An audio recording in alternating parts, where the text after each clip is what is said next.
And then finally, to provide for international cooperation and assistance. And so if we look around the world at the present time, 128 countries have ratified the convention, meaning to say they have become party to the convention. So they are the states parties. And you can see on the map in green, these are where they are located.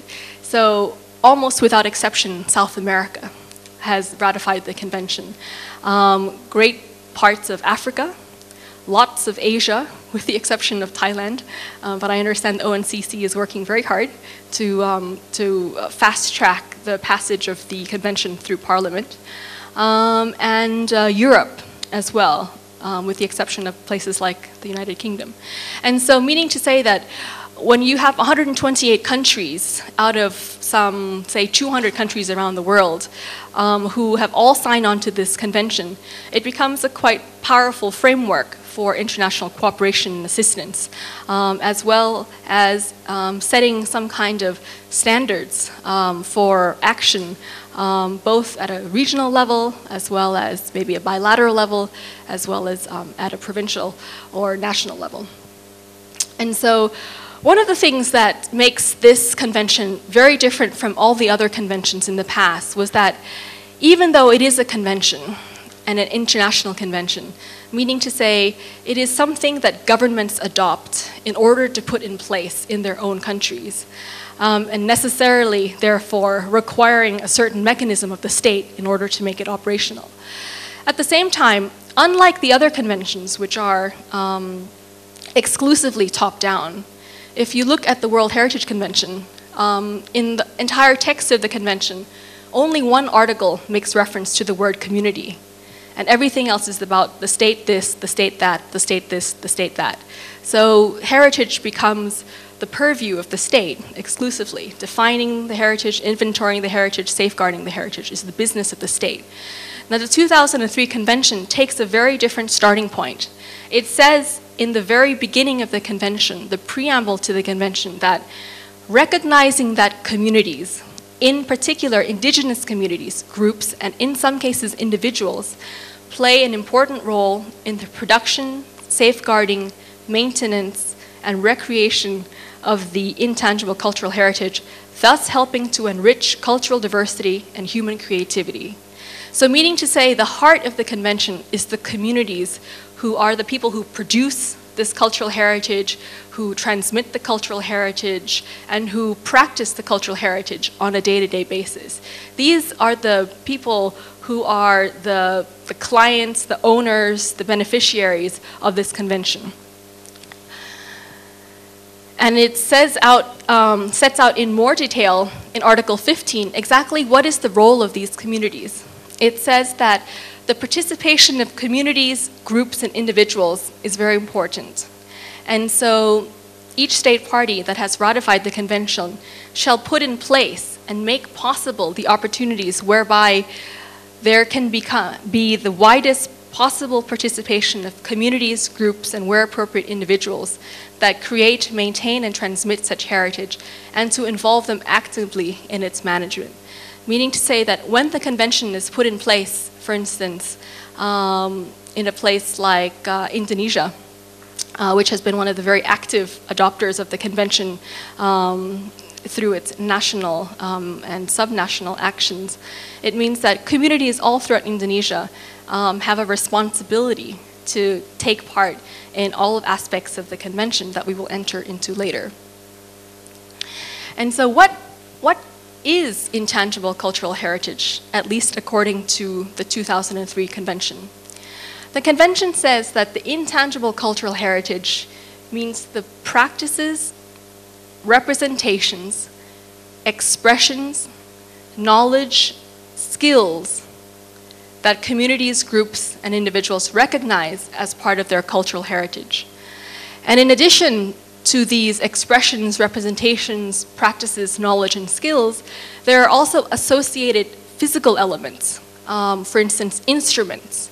You can't have a musical tradition without having the instruments, for instance, or other forms of instruments. Objects, artifacts, and cultural spaces. So all the things that Ajahn Parita, for instance, was mentioning earlier, the example she used was the shadow puppet tradition that she has studied for many years. And so the tradition of making the puppets and animating the puppets and putting on performances is one thing, but the puppets themselves, the physical puppets, are also objects which, without them being safeguarded, the tradition itself would fall apart. So another thing which is related to the definition of intangible cultural heritage of the convention is that because it is an international convention under the auspices of the United Nations, this convention will only recognize intangible cultural heritage which is compatible with existing international human rights instruments. So meaning to say the rights of the child, which are enshrined in a United Nations declaration, the rights of women, etc., the rights to self-expression. These various aspects of human rights cannot be contravened in recognizing any cultural tradition.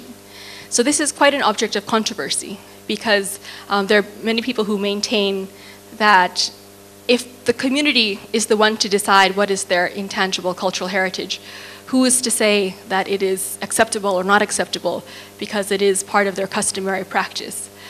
But within the context of the United Nations, it is not recognized for the purposes of this convention. And so what exactly does it constitute? So now I'm going to take you through a number of the domains. The domains meaning the different aspects of intangible cultural heritage. The first domain is what we call oral traditions, traditions that are passed down orally. So proverbs, riddles, tales, nursery rhymes, legends, myths, in some cases epic poems and stories and songs, charms, prayers, chants, songs, dramatic performances. These are all different forms of oral traditions. And we can see here, for instance, the oral traditions of the Aka Pygmies in Central Africa have been recognized as one of these forms. Secondly, is performing arts. And the example that we have on screen, of course, is the Royal Ballet from Cambodia. Performing arts includes all forms of vocal or instrumental music, dance, theater, pantomime, sung verse, and even certain forms of storytelling, which have a kind of performative aspect as well. Third, we also recognize social practices, rituals, and festive events. And so things like ancestral rites from Korea, or an annual carnival that takes place in Bolivia, these kinds of festivals are activities that structure the lives of communities and groups, linked to the life cycle of individuals and groups, such as initiation rites or burial rites, or linked to the agricultural calendar, the succession of seasons or other temporal systems, etc. So over the course of a year, there may be harvest festivals, there may be rice planting festivals, etc.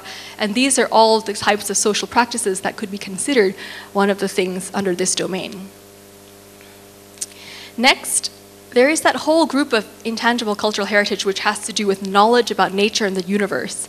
And so our traditional ecological wisdom, for instance, various forms of indigenous knowledge about how to live with the environment that we are born into, traditional healing systems and various pharmacological knowledge systems. Food, for instance, so SAC recently organized its annual conference on food. That's very much an aspect.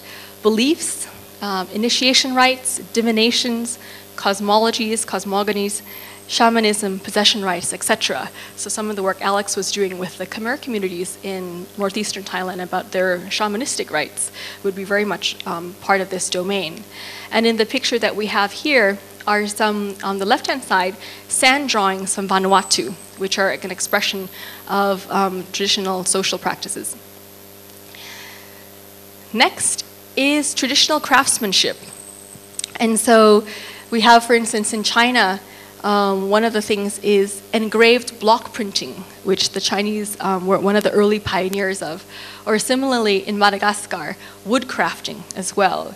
So all of these different knowledge about producing crafts, which result in the physical crafts themselves, but these are sort of knowledge systems that are developed and then passed down over generations.